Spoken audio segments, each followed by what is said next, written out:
बढ़ते हैं अगली खबर की ओर। 3 विधानसभा सीटों पर उपचुनाव के लिए भाजपा ने गुरुवार को अपने प्रत्याशी घोषित कर दिए हैं। राजसमंद से भाजपा ने दिवंगत किरण माहेश्वरी की बेटी दीप्ति को उतारा है। वहीं साड़ा से डॉक्टर रतनलाल जाट और सुजानगढ़ से खेमाराम मेघवाल को टिकट दिया है। प्रत्याशियों के चयन में पार्टी ने सहानुभूति लहर, जातीय समीकरण और अनुभव को आधार बनाया है। रतनलाल जाट साहड़ा से पहले भी विधायक रह चुके हैं और बीज निगम के पूर्व अध्यक्ष भी हैं। भाजपा ने साहड़ा से पहले ही जाट उम्मीदवार उतारने का फैसला किया था।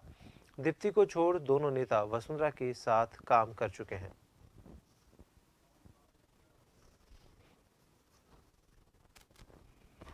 राजस्थान में 3 विधानसभा की सीटों पर उपचुनाव होने जा रहे हैं। वहीं भाजपा ने तीनों सीटों पर उम्मीदवारों के नामों का ऐलान भी कर दिया है। साड़ा से रतनलाल जाट को उतारा है मैदान में, तो राजसमंद से दीप्ति माहेश्वरी को प्रत्याशी बनाया गया है। सुजानगढ़ से खेमाराम मेघवाल उम्मीदवार होंगे।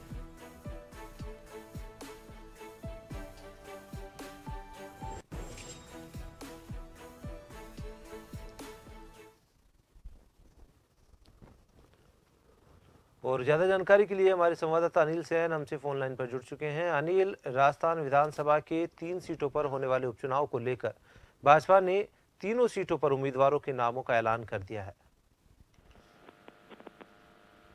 देखिए, बिल्कुल ऑन और खासतौर से अगर देखा जाए तो भारतीय जनता पार्टी ने इस उपचुनाव के अंदर, क्योंकि 3 सीटों पर उपचुनाव है, हालांकि राजस्थान प्रदेश में 4 सीटें खाली हुई थी, लेकिन वल्लभनगर के अभी उपचुनाव की कार्यक्रम जो है वो घोषणा नहीं हुई है। तीनों सीटों पर भारतीय जनता पार्टी ने एक तरह से सिंपैथी गेम यहाँ पर खेला है। हमने देखा कि जिस तरह से टिकट यहाँ पर वितरित की गई है, राजसमंद की अगर बात कर ली जाए, दीप्ति माहेश्वरी जो है उनको यहाँ पर जो टिकट दी गई है, किरण माहेश्वरी की बेटी है। सिंपैथी गेम सीधा सीधा यहाँ पर जुड़ा हुआ है और कार्यकर्ताओं के एक तरह से मन भी यहाँ पर पार्टी ने देखा होगा कि आखिरकार अगर परिवार जो किरण माहेश्वरी के परिवार से अगर किसी को टिकट नहीं दिया गया तो वहाँ पर एक तरह से कार्यकर्ता आपस में उलझ भी सकता है, एक दूसरे के खिलाफ भी कहीं ना कहीं विरोध के सुर तेज कर सकते हैं। तो वहाँ पर मैनेज करने के लिए पार्टी ने जो है वो दीप्ति माहेश्वरी को टिकट दिया। लेकिन अगर दोनों सीटों पर और देखा जाए, साहड़ा पर और सुजानगढ़ सीट को अगर देखा जाए, तो दोनों जो पहले चुनाव लड़ चुके हैं, यानी कि 2018 के अंदर विधानसभा का टिकट मिला था दोनों प्रत्याशियों को, लेकिन उसमें जीत हासिल नहीं कर पाए थे। ऐसे में पार्टी ने वहां पर सिंपैथी गेम दूसरा लिया है कि कार्यकर्ताओं के बीच के अंदर अगर एक मैसेज हो कि पिछली बार हमने वोट नहीं दिया था और इस बार दोबारा से जो है चुनाव मुहिम में एक तरह से जो कार्यकर्ताओं के मन में होता है, वो कहीं ना कहीं सिंपैथी जो है वो पार्टी यहाँ पर बटोरना चाहती है।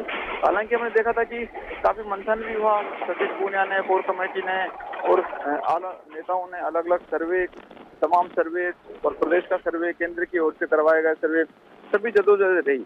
लेकिन नामों को अगर देख लिया जाए तो इन नामों को देखकर लगता है कि पार्टी ने शायद मंथन खूब किए हैं, लेकिन लगा कि कहीं भी पार्टी को दूसरे नामों पर शायद इनके अलावा जिताऊ और बहुमत वाला प्रत्याशी नहीं मिला। और कुछ फैक्टर्स जो पार्टी के लिए काम करते हैं, जातिगत फैक्टर के अलावा भी कई फैक्टर होते हैं जो कि चुनावी मुहिम में जो है वो प्रत्याशी के पक्ष में, पार्टी के पक्ष में काम करते हैं, और उन्हीं को देखते हुए पार्टी ने शायद इन तीनों को चुनावी मैदान में उतारा।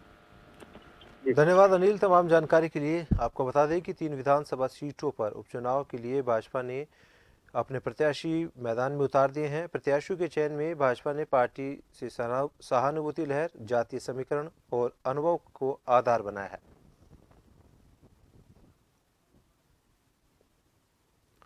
भाजपा ने प्रत्याशी के नाम की घोषणा कर दी है। दीप्ति माहेश्वरी राजसमंद से भाजपा की उम्मीदवार होंगी। कांग्रेस ने अभी प्रत्याशी घोषित नहीं किया है। 30 मार्च को नामांकन की अंतिम तारीख है। भाजपा ने प्रत्याशी का नाम की घोषणा कर दी है। राजसमंद से दीप्ति माहेश्वरी भाजपा की उम्मीदवार हैं। कांग्रेस ने अभी तक प्रत्याशी की घोषणा नहीं की है। 30 मार्च को नामांकन की अंतिम तारीख है।